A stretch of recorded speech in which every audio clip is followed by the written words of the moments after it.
Buenos días, hermanos. Gracia y paz del Señor. Este es el día que hizo el Señor. Nos gozaremos y nos alegraremos en Él. Como siempre, un cordial y caluroso saludo hasta la distancia, dándole las gracias al Señor por la oportunidad y el privilegio que nos da de dirigirnos a ustedes por este medio. Rogamos, como siempre, que pronto podamos volvernos a reunir y fundirnos en un fuerte abrazo fraternal. Quisiera pedirles que me acompañen a sus Biblias a la primera epístola a los Corintios, capítulo 5, y vamos a estar leyendo desde el verso 1 hasta el verso 13, y posteriormente tendremos una palabra de oración. Dice la palabra del Señor: de cierto se oye que hay entre vosotros fornicación, y tal fornicación cual ni aun se nombra entre los gentiles, tanto que alguno tiene la mujer de su padre. Y vosotros estáis envanecidos. ¿No deberíais más bien haberos lamentado para que fuese quitado de en medio de vosotros el que cometió tal acción? Ciertamente yo, como ausente en cuerpo, pero presente en espíritu, ya como presente, he juzgado al que tal cosa ha hecho. En el nombre de nuestro Señor Jesucristo, reunidos vosotros y mi espíritu, con el poder de nuestro Señor Jesucristo, el tal sea entregado a Satanás para destrucción de la carne, a fin de que el espíritu sea salvo en el día del Señor Jesús. No es buena vuestra jactancia. ¿No sabéis que un poco de levadura leuda toda la masa? Limpiaos, pues, de la vieja levadura, para que seáis nueva masa, sin levadura, como sois, porque nuestra Pascua, que es Cristo, ya fue sacrificada por nosotros. Así que celebremos la fiesta, no con la vieja levadura, ni con la levadura de malicia y de maldad, sino con panes sin levadura, de sinceridad y de verdad. Os he escrito por carta que no os juntéis con los fornicarios, no absolutamente con los fornicarios de este mundo, o con los avaros, o con los ladrones, o con los idólatras, pues en tal caso os sería necesario salir del mundo. Más bien os escribí que no os juntéis con ninguno que llamándose hermano fuere fornicario, o avaro, o idólatra, o maldiciente, o borracho, o ladrón. Con el tal ni aun comáis. Porque ¿qué razón tendría yo para juzgar a los que están fuera? ¿No juzgáis vosotros a los que están dentro? Porque a los que están fuera, Dios juzgará. Quitad pues a ese perverso de entre vosotros. Oremos, hermanos. Padre eterno, gracias por la oportunidad que nos das de entrar en tu palabra. Rogamos, como siempre, Señor, que tu Santo Espíritu nos ilumine de manera que podamos comprender lo que ah, tus palabras quieren enseñar, quieren transmitir. Te pedimos que seamos edificados y transformados mediante la palabra. Te pido, Señor, que me guardes de error y que tu nombre sea glorificado y nuestro Salvador exaltado. En Cristo Jesús rogamos. Amén. En la mañana de hoy, mis amados hermanos, vamos a continuar nuestra travesía a través de la primera epístola a los Corintios, serie que hemos titulado Un llamado para la iglesia hoy, un llamado a la iglesia de hoy. El mensaje de esta mañana lo hemos titulado La iglesia y la disciplina bíblica. La iglesia y la disciplina bíblica. Hay una leyenda árabe eh, que cuenta de un cierto molinero que un día fue sorprendido por un camello. Camello que metió la cabeza por la puerta de la tienda donde se encontraba durmiendo. El camello le dijo al molinero, afuera hace mucho frío. Permíteme meter tan solo las narices. El molinero árabe le dio permiso de hacerlo así y el camello metió solamente la cabeza, pero eventualmente fue metiendo más y más y más hasta que ya había metido todo el cuerpo, lo cual no era muy agradable al molinero, quien comenzó a quejarse diciendo que el cuarto era muy chico para los dos. Entonces el camello le respondió, si tú estás incómodo, puedes salirte. Yo por mi parte voy a quedarme donde estoy. Hemos utilizado esta pequeña fábula o esta pequeña narración para ilustrar el peligro del pecado. Puede entrar muy sutilmente, poco a poco, hasta que hay un gran camello en la habitación causando estragos en el lugar. Es de eso que vamos a estar hablando en la mañana de hoy. Los primeros 4 capítulos de la carta eh, que hemos evaluado, que hemos estudiado hasta ahora, hemos visto al apóstol Pablo lidiar con el problema de la unidad en la iglesia. La iglesia estaba fragmentada, estaba dividida en diversas facciones por diversas motivaciones y no se estaban comportando como el edificio o construcción que estaban llamados a ser en Cristo Jesús. Con todo esto, los corintios estaban hinchados de orgullo, hinchados de arrogancia. Se consideraban eminencias espirituales. Se consideraban en un estado prácticamente de glorificación. Podemos recordar, por ejemplo, las palabras de Primera de Corintios capítulo 4, versículo 8, donde el apóstol les dice, ya estáis saciados, ya estáis ricos, sin nosotros reináis. No obstante, la realidad de la iglesia era otra. Y el apóstol entonces los llama como un padre a un hijo a reflexionar, los llama a corregir su conducta de modo que no tuviera que ser más enérgico en la disciplina. El capítulo 5, el apóstol comienza con otro de los problemas que iba a lidiar.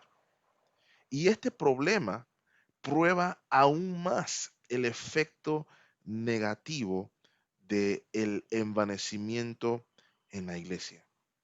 Y lo veremos en la falta de disciplina bíblica.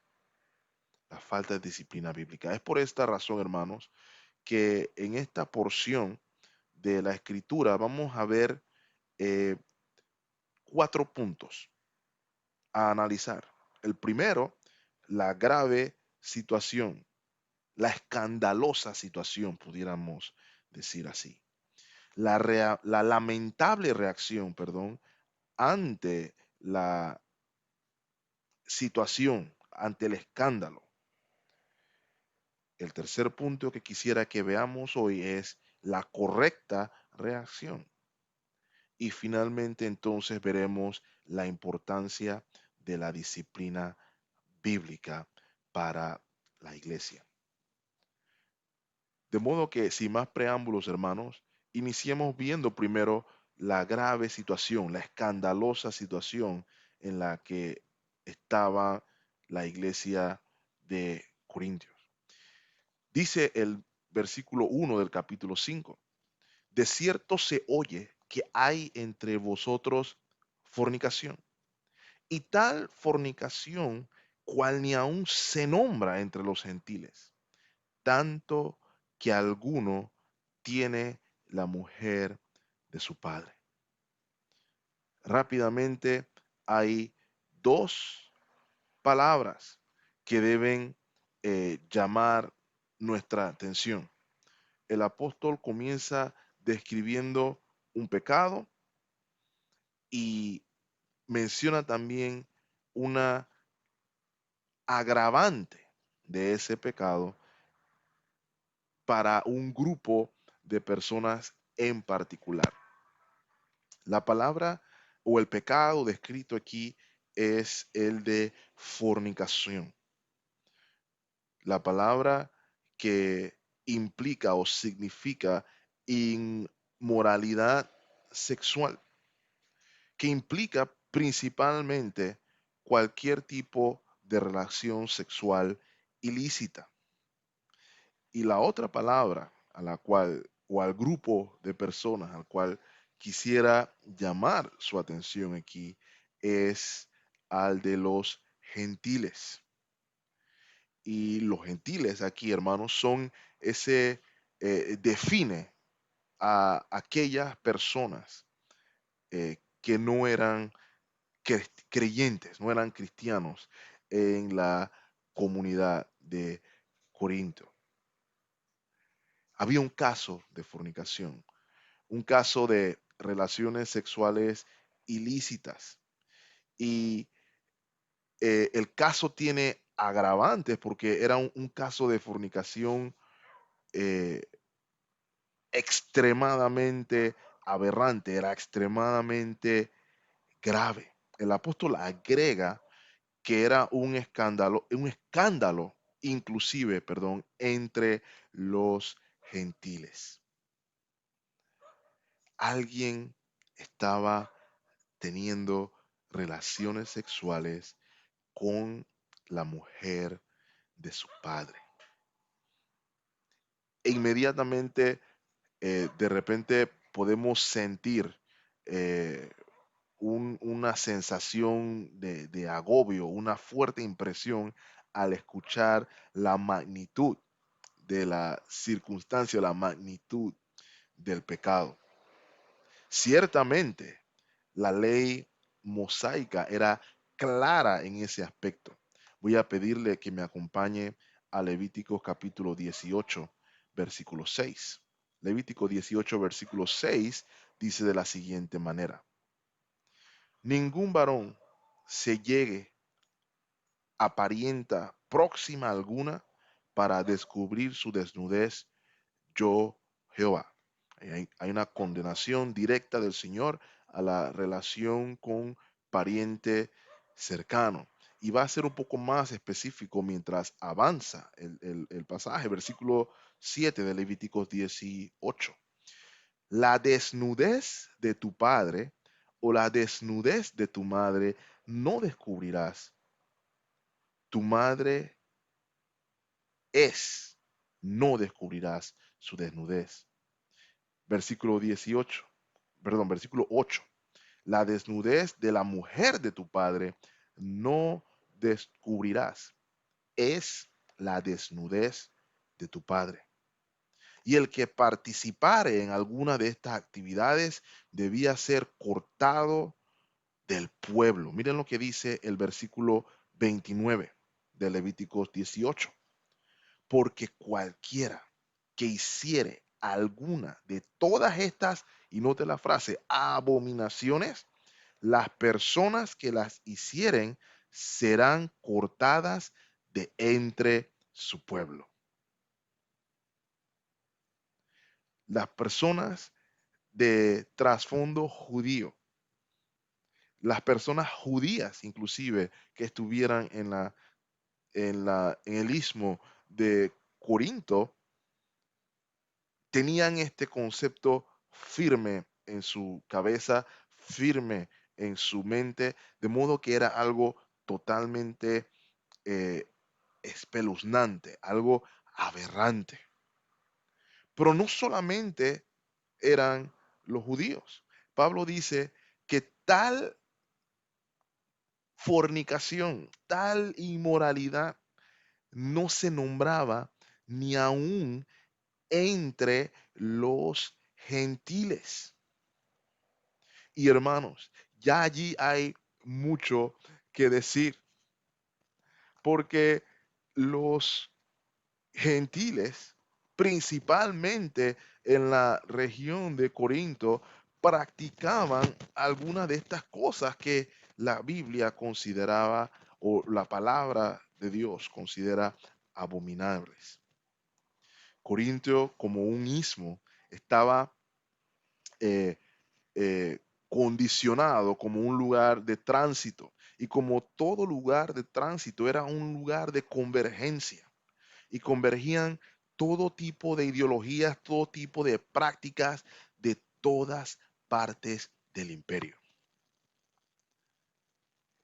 Por ejemplo, algo común en la región de Corinto era la prostitución religiosa, y era un culto a dioses o a diosas, diría yo, ah, que era celebrado mediante relaciones sexuales, en un acto de eh, fornicación con intenciones religiosas. Las sacerdotisas era una manera espiritual de llamar a aquellas mujeres que realmente eh, practicaban la prostitución en búsqueda, por ejemplo, de honrar a un dios o a una diosa. De modo que esta era una sociedad bastante libertina de por sí. Y aún para ellos, las relaciones incestuosas como esta que se describe aquí o que describe el apóstol Pablo, eran tratadas con total y absoluto aborrecimiento.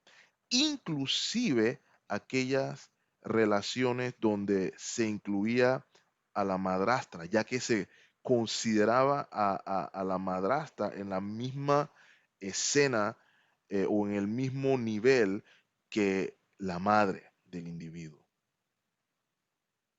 Estas actividades o este pecado en particular era inclusive penado por la ley del imperio. Y algunos historiadores concuerdan inclusive en que la pena por esto era similar a la de los israelitas, en el sentido de que era el exilio, o había que sacarlo de la congregación, había que exiliar al infractor a una isla. De modo que este también era eh, cortado de alguna manera de en medio del pueblo. Los, um, los filósofos estoicos, que no eran necesariamente, no, que no eran necesariamente, no eran creyentes, buscaban ser liberados de una manera humanista de la pasión. Y estos mismos estoicos condenaban las relaciones extramaritales y se resistían a ellas, inclusive con esclavas. De modo que se o procuraban los estoicos mantenerse alejados de actos impuros. De modo que los gentiles consideraban lo que estaba sucediendo en la iglesia de Corintios como algo abominable. Y piénselo por un momento, mi amado hermano. En la iglesia del Señor en Corinto estaba sucediendo un acto abominable, un acto escandaloso, inclusive un acto ilegal, del cual se esperaría de la iglesia una respuesta que vaya acorde con su llamado.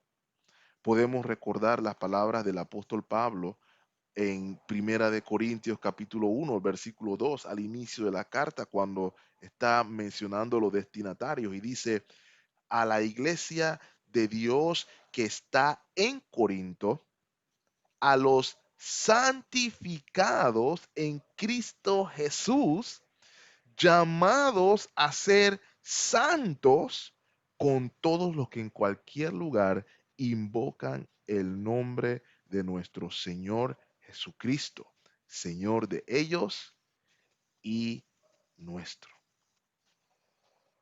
No obstante, hermanos y hermanas, no era eso lo que estaba sucediendo. Por el contrario, había una actitud absolutamente pasiva, tolerante ante esta conducta. De modo que en el verso 1 el apóstol Pablo nos pinta un aspecto nos presenta una situación escandalosa que se estaba viviendo en la iglesia de Corinto. Habiendo sido impresionados por la escandalosa situación, vamos entonces a ver lo que mencionamos como segundo punto, la lamentable reacción por parte de los corintios. Dice el versículo 2, y vosotros estáis envanecidos. ¿No debierais más bien haberos lamentado para que fuese quitado de en medio de vosotros el que cometió tal acción? Los corintios estaban hinchados de orgullo. No creemos que estuvieran orgullosos en particular del hombre culpable de incesto.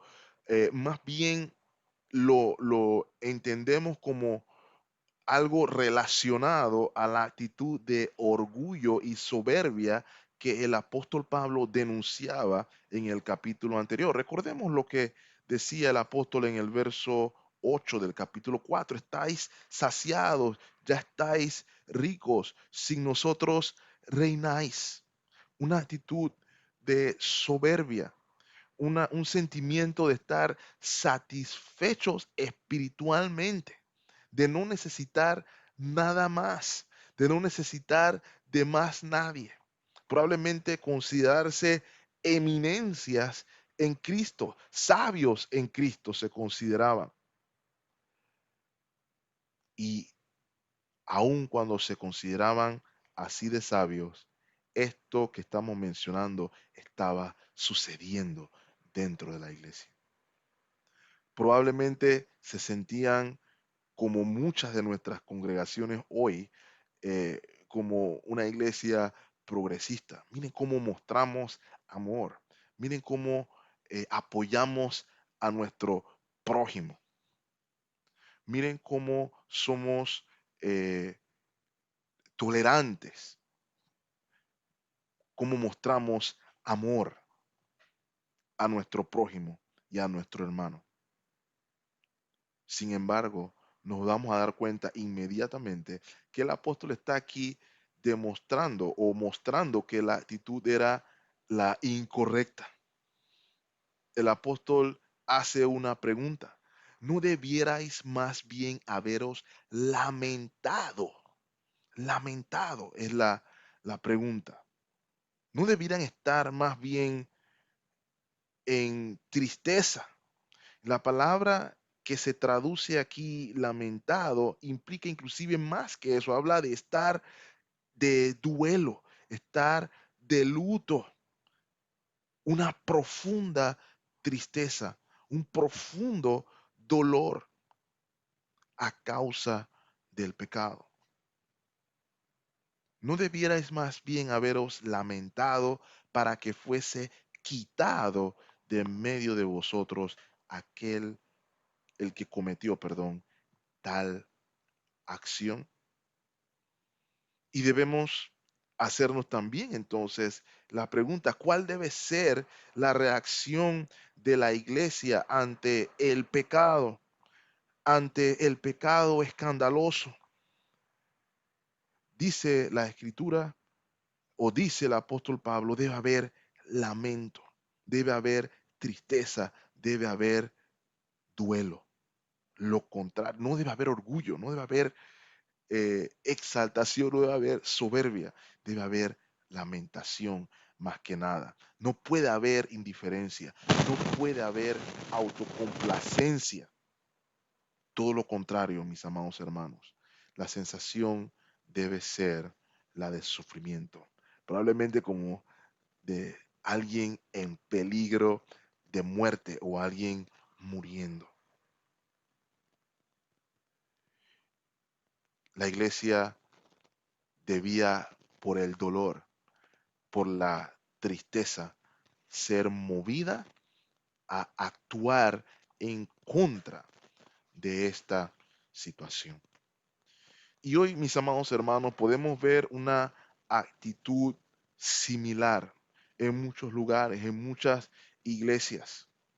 Algunas iglesias se jactan de ser comprensivas, de ser amorosas con respecto al pecado. Inclusive se atañen títulos como de misericordiosos y de no juzgar, por ejemplo, también.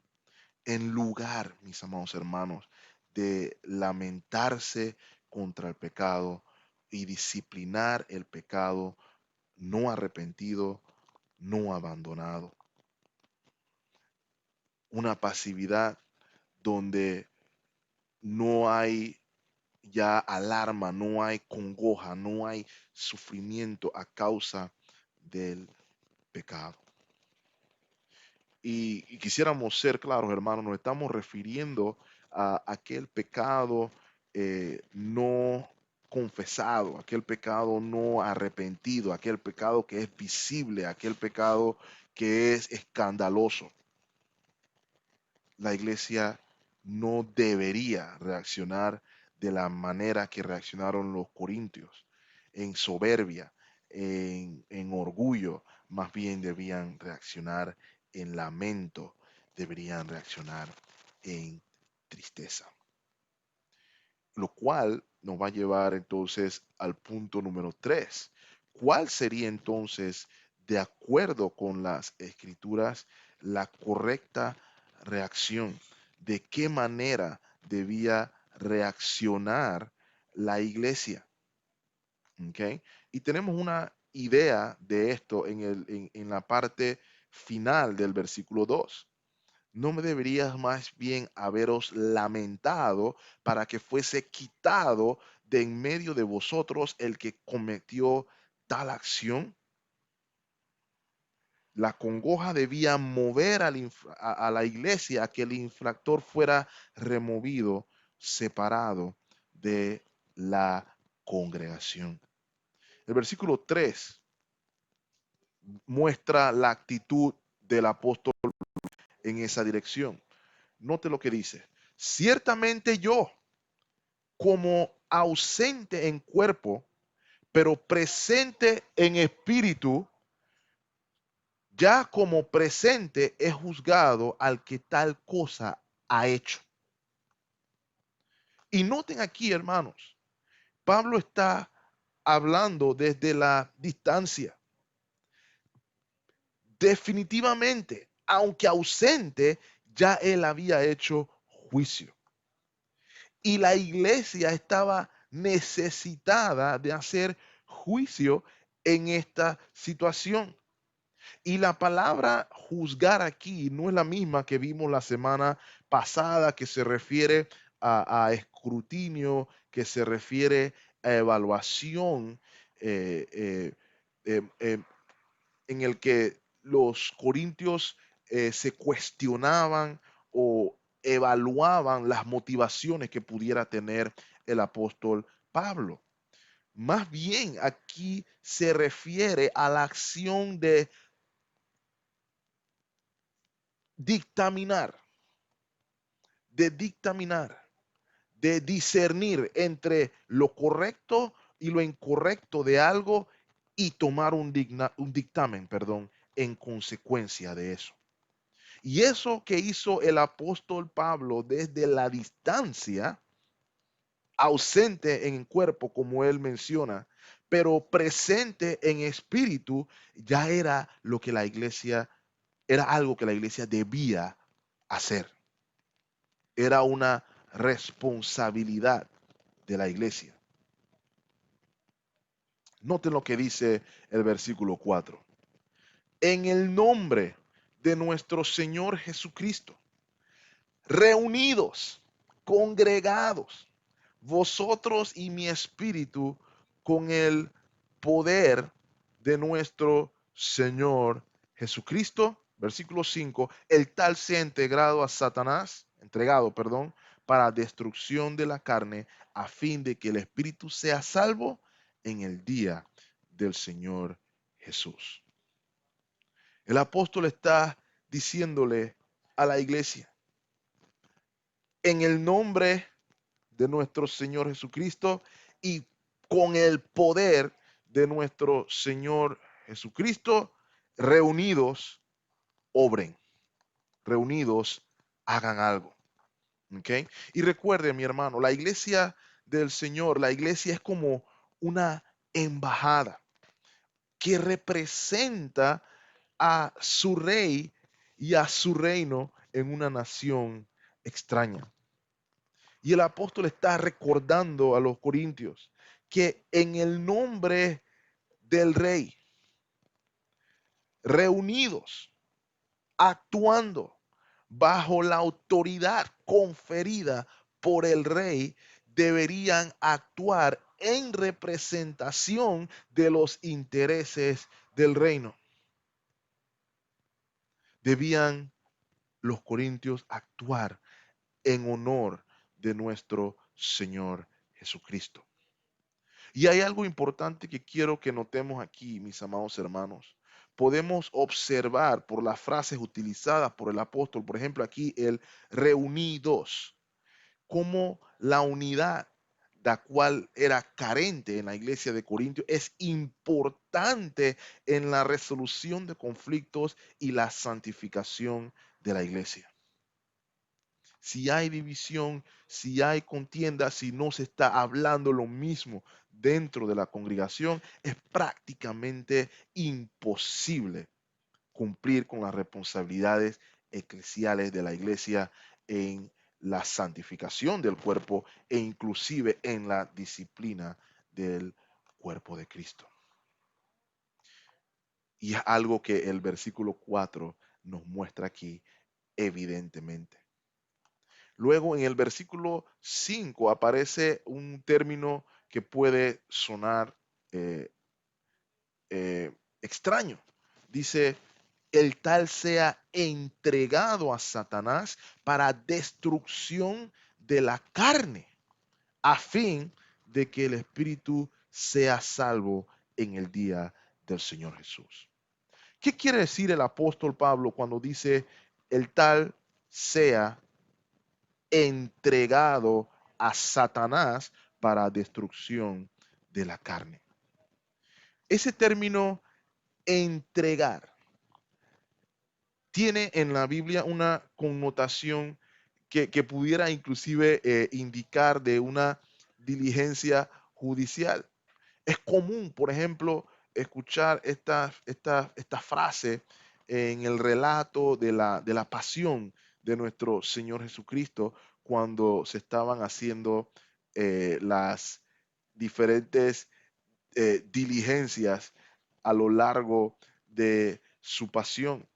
Pudiéramos mencionar, por ejemplo, en el Sanedrín, Marcos capítulo 15, versículo 1, dice el texto, muy de mañana, habiendo tenido consejo los principales sacerdotes con los ancianos, con los escribas, perdón, y con todo el concilio, llevaron a Jesús atado y le entregaron a Pilato.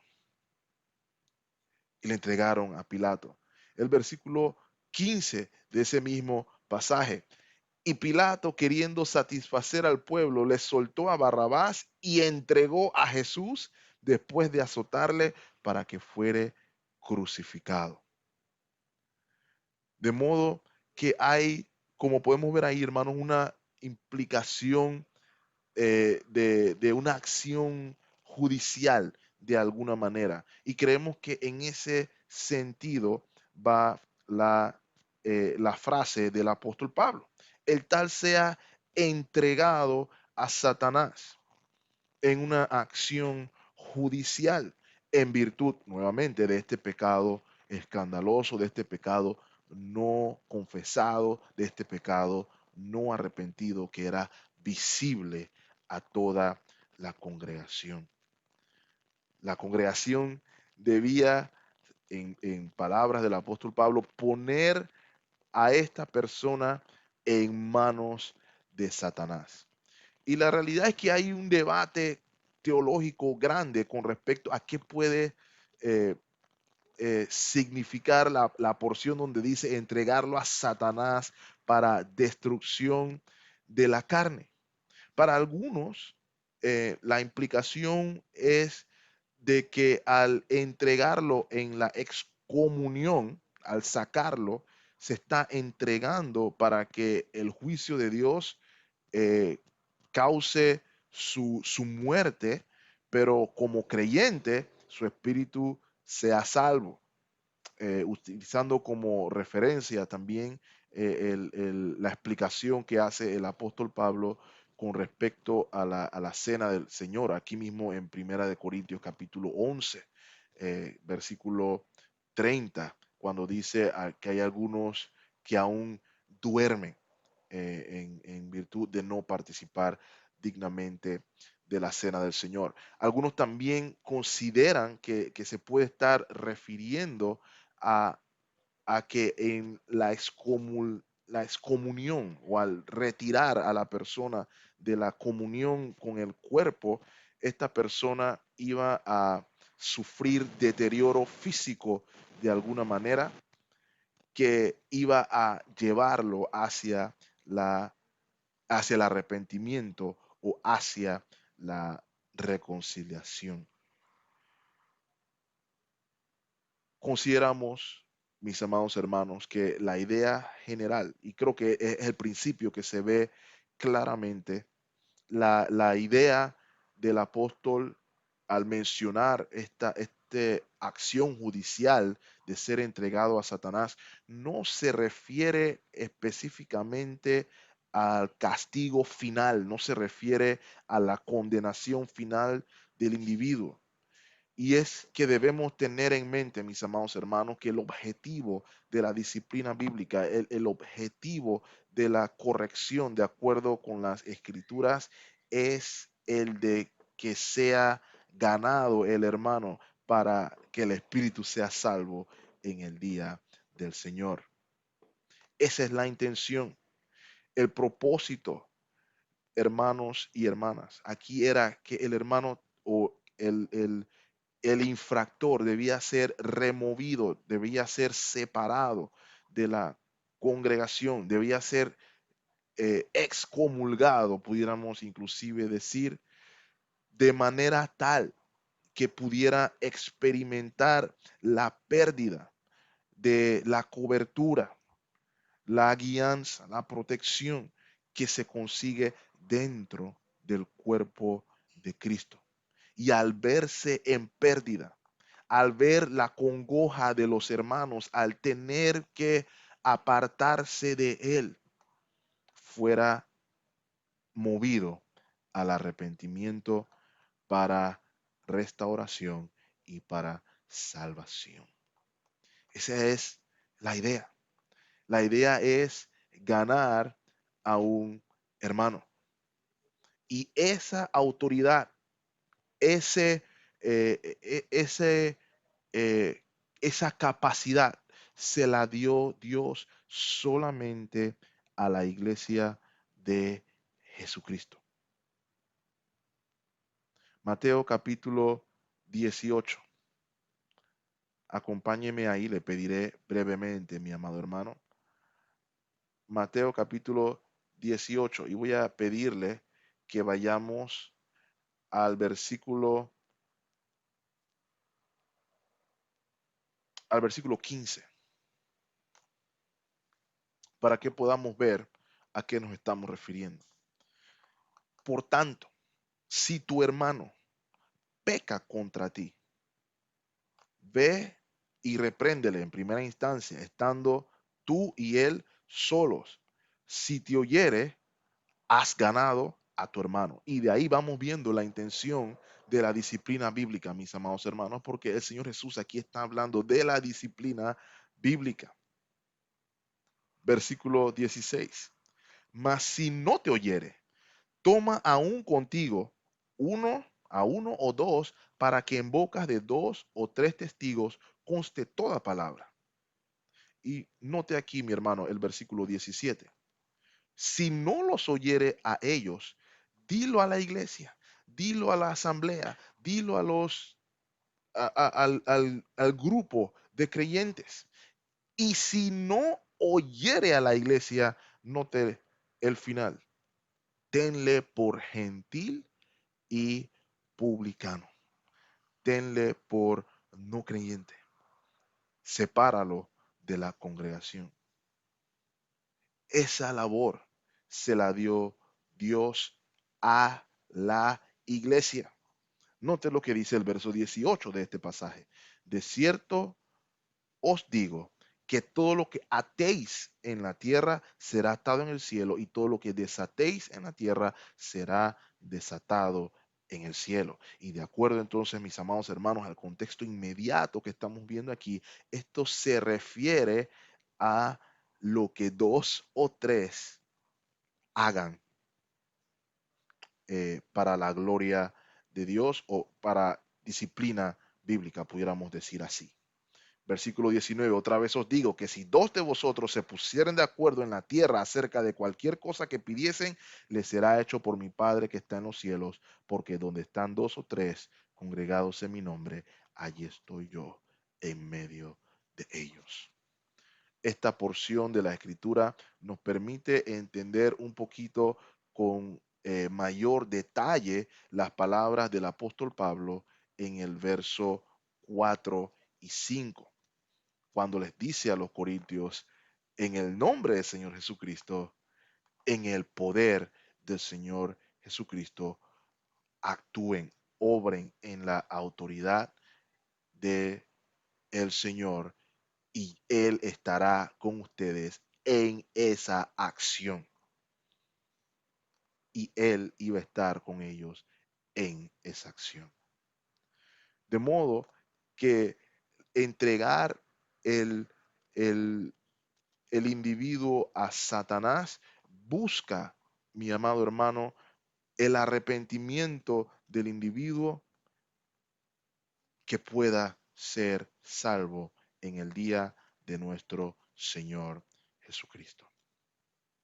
Esto me lleva entonces al tercer punto de, de nuestro pasaje, la importancia de la disciplina. Y vamos a ver entonces, ya vimos, perdón, cómo actuaron lamentablemente los corintios, cómo debieron haber actuado, y ahora veremos por qué debieron haber actuado así. Y lo veremos entonces en la importancia de la disciplina. El versículo 6 nos va a ayudar a entenderlo. Dice el apóstol, no es buena nuestra jactancia. Y nuevamente hace referencia a la actitud eh, orgullosa, actitud prepotente de los corintios. Y entonces viene la pregunta, ¿no sabéis que un poco de levadura leuda toda la masa? Como mencionamos, mis amados hermanos, el orgullo y la soberbia son enemigos del desarrollo de la iglesia, son enemigos de la disciplina bíblica. porque el orgullo y la soberbia tenía a los corintios cegados, probablemente considerándose, como ya mencionamos, muy amorosos y muy buenos cristianos. Pero Pablo tiene que llamar su atención y decirles, no saben que un poco de levadura leuda toda la masa. Y esta ilustración, hermanos, es importante que la podamos entender. Es la misma aplicación de que una manzana podrida va a afectar el resto del saco de manzanas. Y esta ilustración de la levadura debía, o más bien, debía señalar a los corintios hacia el Antiguo Testamento. Debía recordarles de la celebración de la Pascua. Y quisiera pedirle que me acompañe a Éxodo capítulo 12. Éxodo capítulo 12. Y quisiera llamar su atención al verso 15. En la celebración de la Pascua, mi amado hermano, se celebra la liberación del pueblo de Israel, de, del dominio egipcio, de la liberación de Dios por sobre los egipcios. Y el Señor instituyó ese día como una celebración solemne, no solamente el día, era todo el mes eh, de celebración con respecto a, a- de esta obra de liberación que el Señor iba a hacer.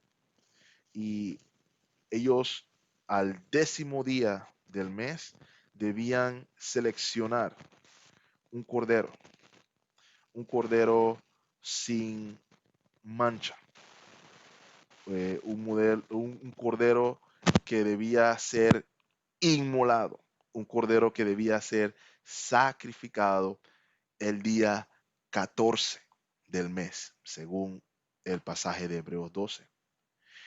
Y luego vemos entonces lo que dice el versículo 15. Dice así: 7 días comeréis panes sin levadura, y así el primer día haréis que no haya levadura en vuestras casas, porque cualquiera que comiere leudado desde el primer día hasta el séptimo será cortado de Israel. Luego de que se inmolara el cordero el día 14, iniciaban 7 días de comer panes sin levadura. Y desde el primer día de los 7 no podía haber levadura en la casa. Los israelitas o los hebreos debían hacer un ejercicio de asegurarse de que en su casa no hubiera levadura, no hubiera levadura para hacer el pan. Y aquí podemos ver entonces, mis amados hermanos, que eh, luego del sacrificio del Cordero Pascual no podía haber levadura en la casa. De modo que debemos entender que Pablo se está refiriendo aquí a la levadura como al pecado, como al pecado. Y el versículo 7 nos va a ayudar a entenderlo. Miren lo que dice el versículo 7. Limpiaos pues de la vieja levadura, para que seáis nueva masa, sin levadura, como sois, porque nuestra Pascua, que es Cristo, ya fue sacrificada por nosotros. Los corintios, al igual que los israelitas, debían limpiar su casa de levadura. Los corintios debían comportarse como masa fresca, porque el Cordero Pascual, Cristo Jesús, ya fue sacrificado por nosotros. Ya fue sacrificado por ellos. Estas palabras del apóstol Pablo nos señalan al llamado de la iglesia a vivir en santidad, a vivir en nueva vida, en virtud de la obra redentora de nuestro Señor Jesucristo. El Cordero Pascual ya fue sacrificado, de modo que no debe haber levadura en la casa, porque la mínima cantidad de levadura fermenta y daña toda la masa, afecta a toda la congregación. Si la iglesia tiene una actitud pasiva hacia el pecado, toda la congregación será afectada, enfermada por el efecto multiplicador que tiene el pecado. De modo que el apóstol exhorta en virtud de esta ilustración que hemos mencionado, hermanos, en el versículo 8, el llamado a los corintios. Así que celebremos la fiesta, no con la vieja levadura, ni con la levadura de malicia y de maldad, sino con panes sin levadura, de sinceridad y de verdad. El apóstol Pablo no le está pidiendo a los corintios aquí que comiencen a celebrar la Pascua. No le está pidiendo a los corintios que actúen como judíos. Eso iría contrario a todo lo que enseña el Evangelio. Contradeciría la carta a los Gálatas, contradeciría la carta a los romanos. Pero eso no es lo que está diciendo el apóstol Pablo aquí. Lo que el apóstol Pablo está mencionándole a los corintios aquí es que deben vivir honrando la fiesta de la Pascua, la fiesta de los panes sin levadura. La palabra que se traduce celebremos quiere decir literalmente guardemos la fiesta, guardemos la fiesta. Y mis amados hermanos, los corintios no estaban viviendo como si el Cordero Pascual hubiera sido sacrificado, porque no habían limpiado su casa de levadura. Ellos no debían servir al Señor en maldad, como menciona el pasaje, ni malicia ni maldad, sino que debían servir o guardar su servicio al Señor con panes sin levadura, de sinceridad y de verdad. Esa palabra sinceridad que vemos allí, mis amados hermanos, eh, quiere, quiere decir en pureza, en pureza. Y el término que, que, que nos ayuda a entender el concepto de pureza, la palabra nos habla de que se refiere a algo que está probado a la luz del día, en transparencia, en, en luz. De modo que cuando se nos dice aquí en sinceridad, se nos está hablando de en total apertura, en total transparencia, debía ser el servicio o la vida de la iglesia de los Corintios. Sinceridad, transparencia y verdad. Y ese término verdad nos habla, mis amados hermanos, de integridad.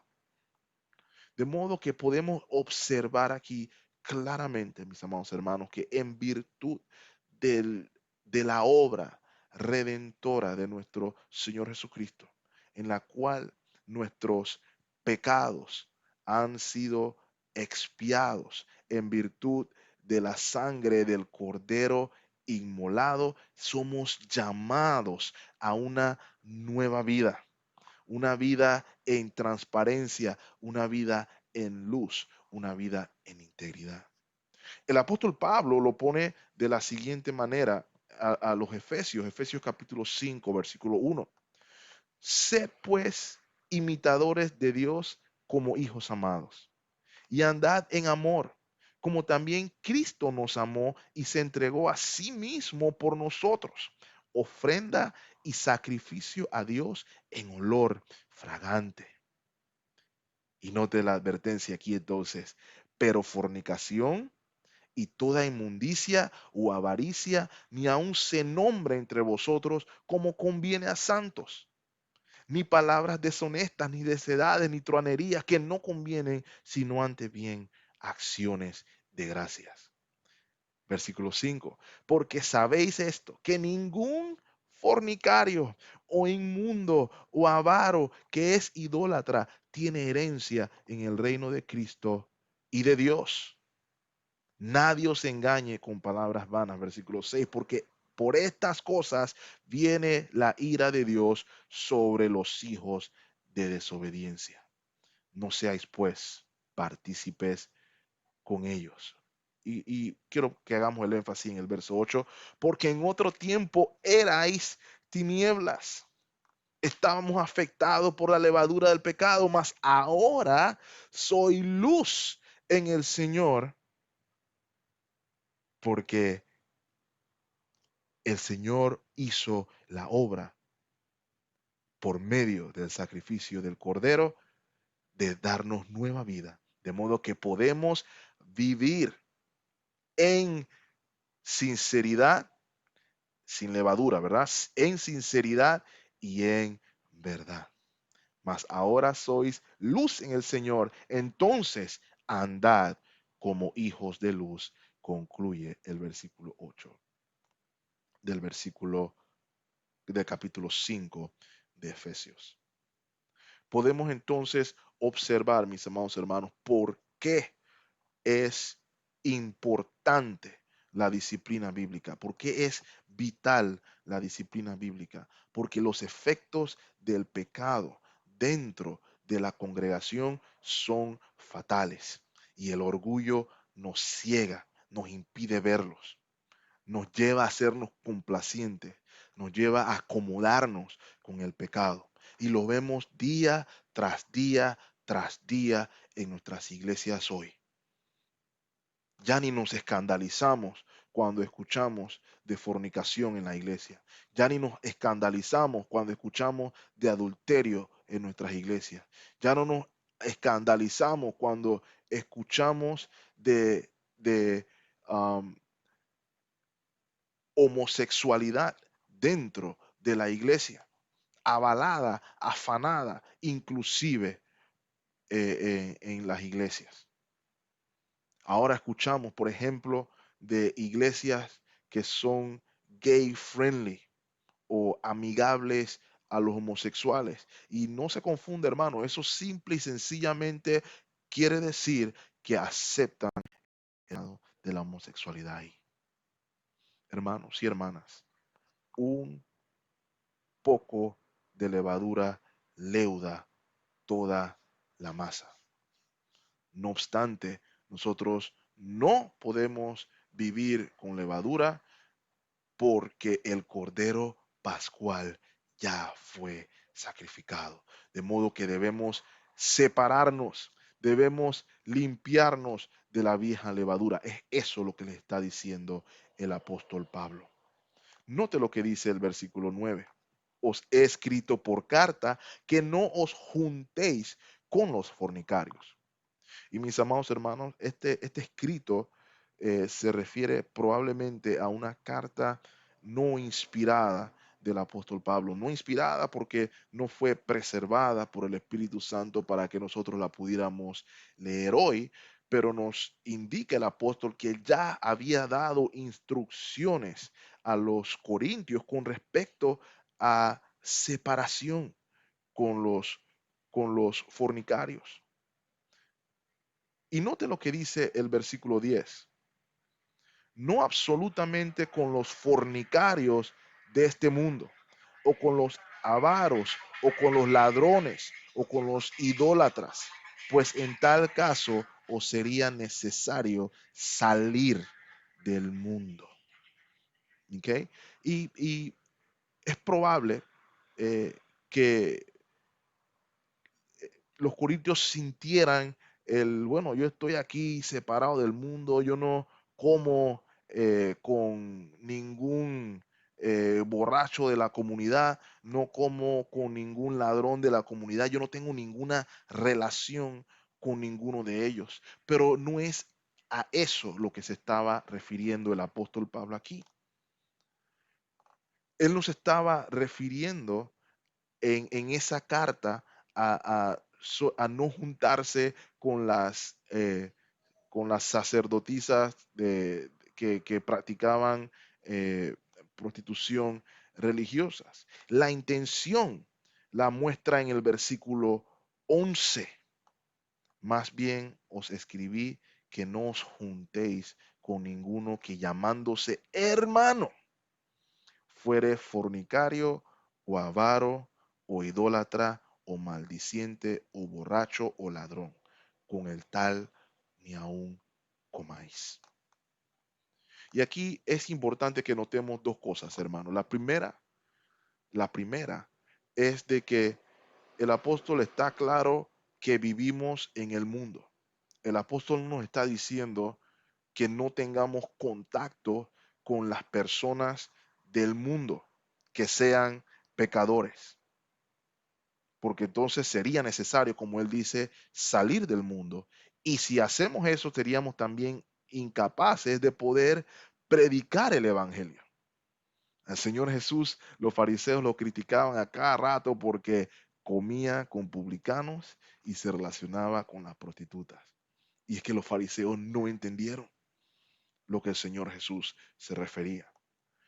Lo que el apóstol Pablo está diciendo aquí, hermanos, es que había que separarse de aquel que llamándose hermano, implicando que está en unión fraternal y espiritual con el cuerpo de Cristo, que se considera parte del edificio que se está construyendo para la gloria de Dios, y viva entonces entregado a los vicios mencionados en el verso 10 y 11.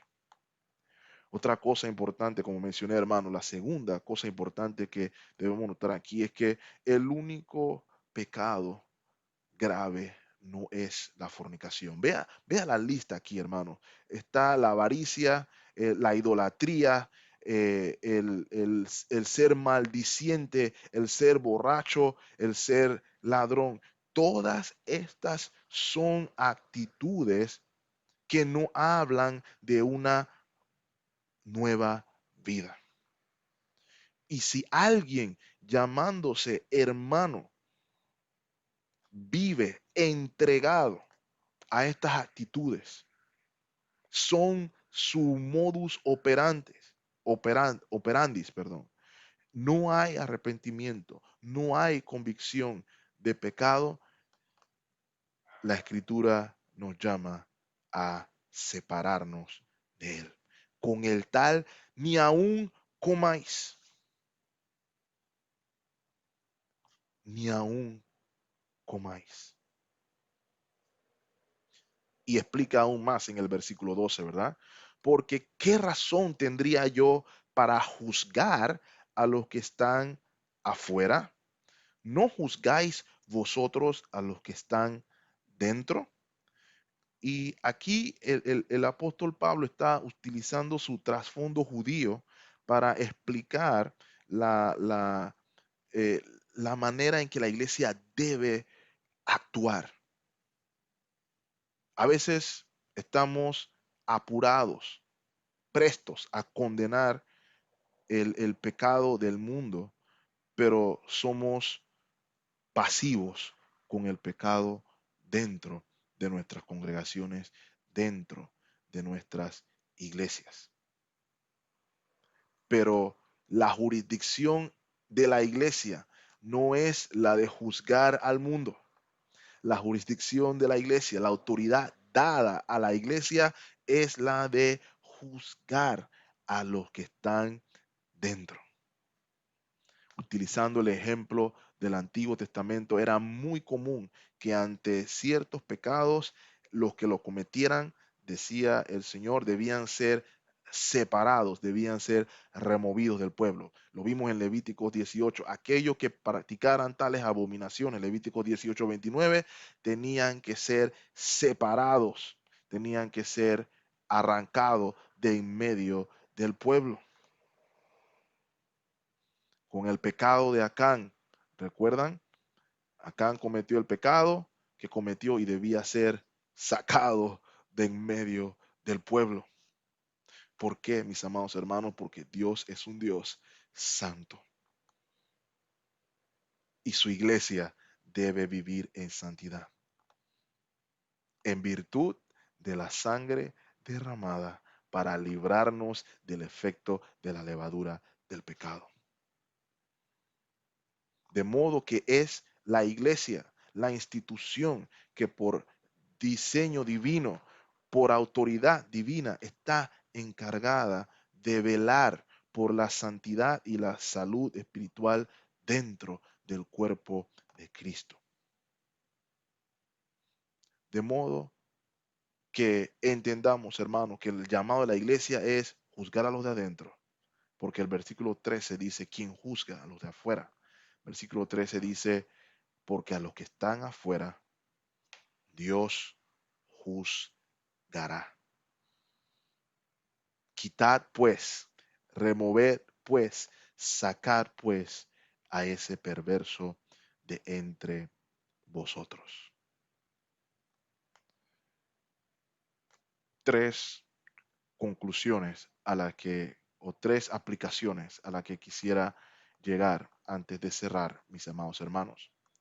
La primera es que la iglesia debe apreciar la membresía bíblica. La iglesia debe aprender a apreciar la membresía bíblica. El hecho que usted pertenezca a la iglesia de Dios, que sea parte del cuerpo de Cristo, que sea parte del edificio que Dios está construyendo para su gloria, debe verse como un privilegio, debe verse como una obra de gracia de parte de Dios y debe ser apreciado, debe ser amado, debe ser bendecido, porque es en la iglesia local donde se vela por la salud espiritual de cada uno de los que son componentes del cuerpo de Cristo. Es en la iglesia local donde se vela por nuestras almas. Es en la iglesia local donde se nos corrige si estamos en error, donde se nos disciplina si estamos en error. Y es algo que debemos apreciar y debemos valorar. Vivimos en una cultura, vivimos en un momento donde la membresía bíblica no representa mucho ya. Yo voy a esta iglesia tal acá, yo voy a la iglesia tal por allá, yo hago mis cosas aquí allá, yo visito aquí, visito allá, pero no estoy o no soy, eh, no rindo cuenta a ninguna iglesia, a ninguna iglesia local. No se puede ser creyente, no se puede ser discípulo si no se es parte de la iglesia local. Algunas de las cosas que inclusive ocasiona esto es afectar la disciplina bíblica dentro de otras iglesias. Hemos visto casos donde personas siendo disciplinadas dentro de una iglesia local dicen, no, yo no voy a sujetarme a la disciplina de aquí, yo me voy para otra iglesia y se llevan la levadura de la iglesia de la cual fueron disciplinados, pero ¿saben qué hacen?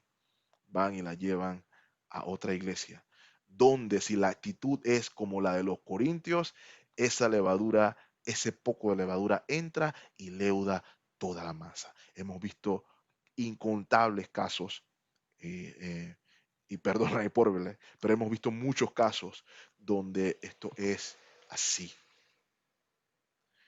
La iglesia debe apreciar la membresía bíblica. La iglesia debe apreciar la disciplina bíblica. La disciplina bíblica ayuda a mantener a la iglesia saludable. Un poco de levadura, mis amados hermanos, leuda toda la masa.